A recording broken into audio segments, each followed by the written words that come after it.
Y tenemos ahora el método analítico para un vector. Tenemos, bueno, aprovecho también para explicar los componentes de un vector.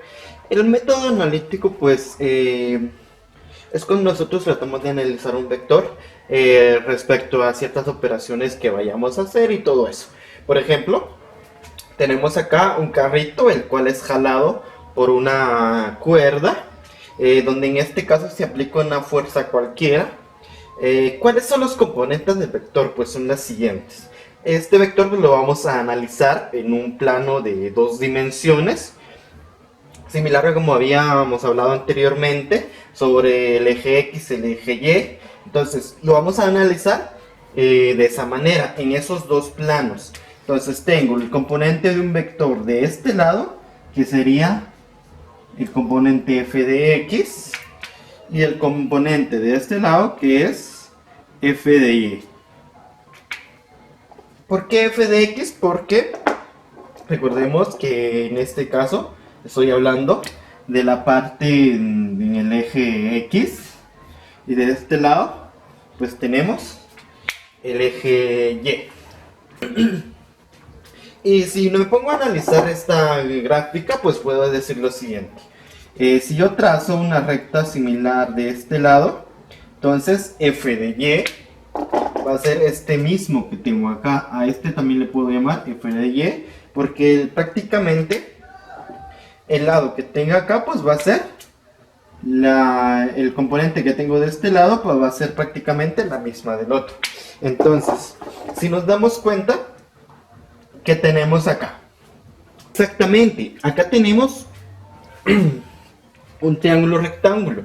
Entonces yo puedo hacer un análisis en base a este vector utilizando ya sea el teorema de Pitágoras o la trigonometría del triángulo rectángulo para poder encontrar los valores que tenga o necesite encontrar.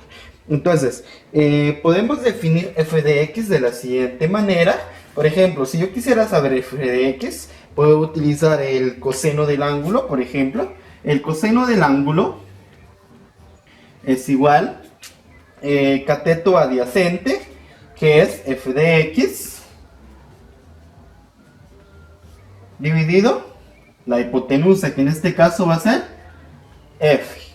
Despejando f de x en esta ecuación que tengo acá, entonces tengo f de x es igual al coseno del ángulo por f, el valor que tenga, en este caso la fuerza resultante, si en dado caso me lo den, o en base a eso puedo encontrar f de x.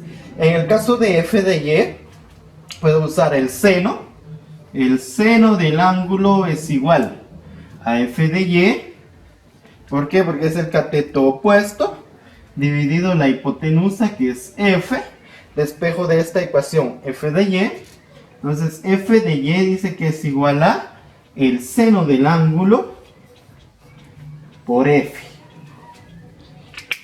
Entonces, si a mí me dieran la fuerza resultante y necesito encontrar los componentes de ese vector, puedo utilizar estas ecuaciones que tengo acá para encontrar x, f de x, o ya sea esta que tengo acá para encontrar f de y. ¿Qué pasaría si en vez de encontrar los componentes del vector, a mí me solicitan, por ejemplo, la fuerza resultante? ¿Cómo encuentro la fuerza resultante? Sencillo, porque si a mí me pedirían fuerza resultante, tendría valores en f de x y en f de y. Entonces prácticamente tengo, viéndolo desde el punto del triángulo rectángulo, tengo cateto y necesito encontrar la hipotenusa. Entonces, haciendo uso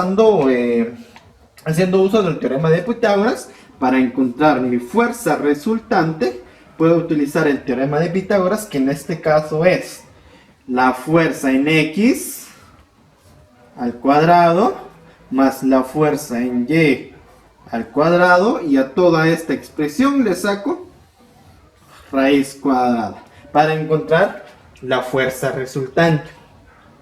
Ahora otra cuestión.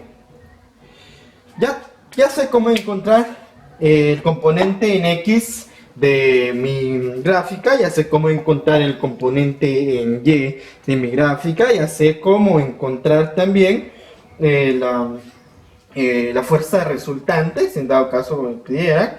Ahora la pregunta, ¿cómo encuentro el ángulo si en dado caso no lo tuviera? De la siguiente manera.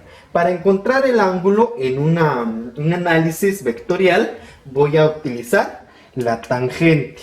Entonces, para encontrar el ángulo sería la tangente del ángulo igual. ¿Cuál es la tangente del ángulo?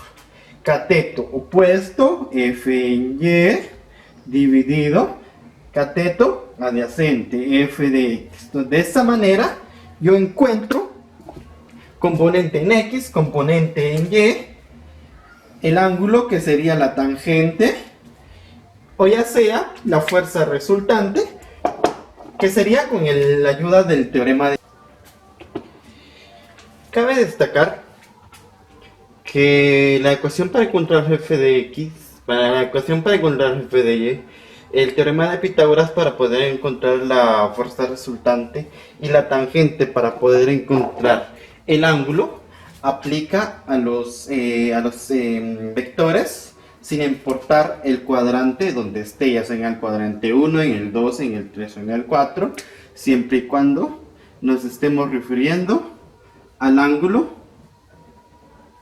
pegado al eje X en cada uno de los cuadrantes del cual estoy hablando. Entonces, en cualquier cuadrante que esté mi vector, puedo utilizar estas ecuaciones para encontrar f de x, f de y, la fuerza resultante o el ángulo.